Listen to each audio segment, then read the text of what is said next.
Hello learners, welcome to my channel enlighten knowledge. आज हम करने जा रहे हैं थ्योरी ऑफ प्रोडक्शन में लॉ ऑफ इंक्रीजिंग रिटर्न्स, जिसे हम लोग लॉ ऑफ डिमिनिशिंग कॉस्ट के नाम से भी जानते हैं। So let us start now. आपका जो ये लॉ है, लॉ ऑफ इंक्रीजिंग रिटर्न्स या फिर लॉ ऑफ डिमिनिशिंग कॉस्ट, ये सबसे पहले दिया था एंटोनियो सेरा ने। और एंटोनियो सेरा कौन है?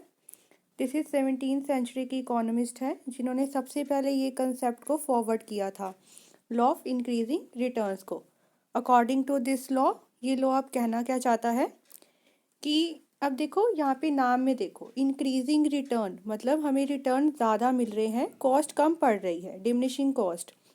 इसका मतलब हमारी टोटल जो प्रोडक्शन है वो काफ़ी ज़्यादा बढ़ेगी अगर हम लोग क्या करते हैं, वेरिएबल फैक्टर को ज़्यादा से ज़्यादा यूज़ करते हैं फिक्स्ड फैक्टर के साथ में।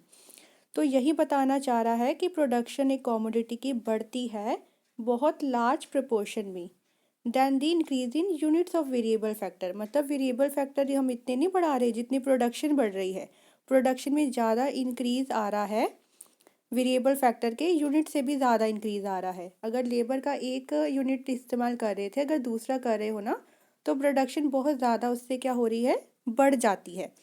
इस लॉ को हम लोग लॉ ऑफ डिमिनिशिंग कॉस्ट के नाम से भी जानते हैं। और आपको ये याद होगा कि डिमिनिशिंग कॉस्ट हम कैसे ढूंढते थे, एवरेज कॉस्ट से। मतलब क्या है कि जैसे जैसे हम वेरिएबल फैक्टर्स को बढ़ाते हैं, उससे जो कॉस्ट उस पर पड़ने वाली पर यूनिट कॉस्ट क्या होती जाती है, कम होती जाती है। इसका रीज़न होता है कुछ इकोनॉमीज़ होती हैं, इकोनॉमीज़ एंड डिस इकोनॉमीज़ भी हम पढ़ेंगे। अभी बस इतना ध्यान रख लो कि एवरेज कॉस्ट क्या हो रही है, कम हो रही है जैसे जैसे हम वेरिएबल फैक्टर को बढ़ाते जा रहे हैं। कुछ एडप्शंस है इस थ्योरी की। Arrangement and organisation of production can be made more efficient. मतलब क्या है, जो अरेंजमेंट एंड ऑर्गेनाइजेशन आप लोग करोगे प्रोडक्शन का, वो बहुत ही अच्छा होना चाहिए, एफिशिएंट होना चाहिए। At least one factor of production is indivisible. Indivisible का मतलब क्या है कि डिवाइड नहीं कर सकते हो। कम से कम एक ऐसा फैक्टर होना चाहिए प्रोडक्शन का, मतलब कम से कम एक तो होना ही चाहिए जिसे हम लोग छोटे छोटे भागों में बांट नहीं सकते, उसको डिवाइड नहीं किया जा सकता। तो हमारे पास बचा क्या कि some factors of production are divisible. मतलब कुछ फैक्टर आपके प्रोडक्शन के डिविजिबल होंगे जिसको हम छोटे छोटे भागों में बांट सकेंगे। इंक्रीजिंग रिटर्न्स पढ़ते हैं पहले।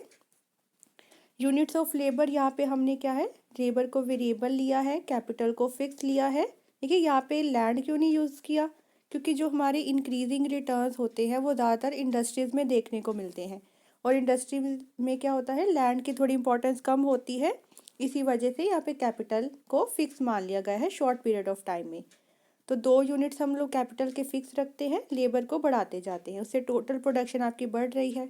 अब देखते हैं टोटल प्रोडक्शन में कितना कितना इंक्रीज आ रहा है, या तो 4 ही आ जाएगा, ऊपर कुछ है नहीं। Next is 10। अब 10 मतलब कितनी का बढ़ोतरी हुई प्रोडक्शन में। अगर आप लोग 10 में से 4 माइनस कर दोगे तो 6 आ जाएगा। 18 में से 10 माइनस करोगे 8, देन 10 यहाँ पे आ जाएगा आपका 12। मतलब क्या है, आपकी मार्जिनल प्रोडक्शन बढ़ती जा रही है। अब हम इसकी कर्व बना देते हैं। नीचे आप लोग लेबर के यूनिट्स लो, 1 2 3 4 एंड 5, ये हमारी लेबर हो गई।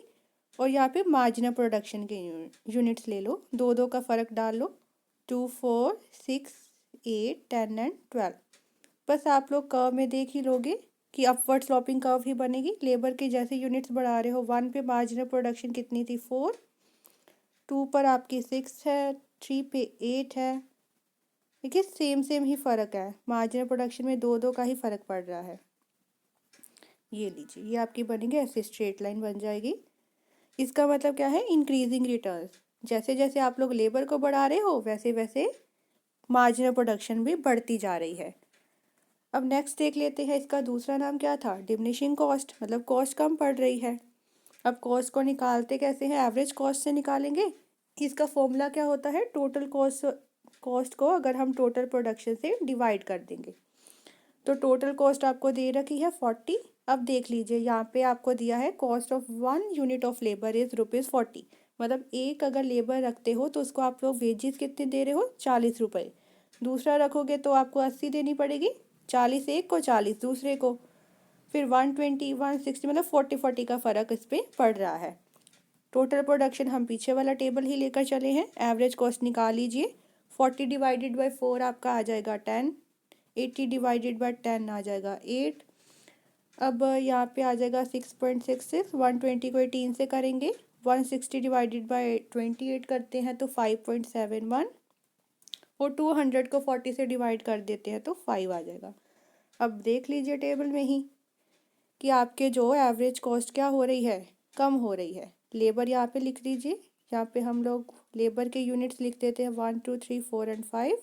और ऊपर आप क्या लिखोगे, एवरेज कॉस्ट के यूनिट्स। यहाँ पर भी हम दो दो का फ़र्क ले लेते हैं, 6 8 एंड 10। 1 पर कितनी पड़ रही थी एवरेज कॉस्ट 10 की।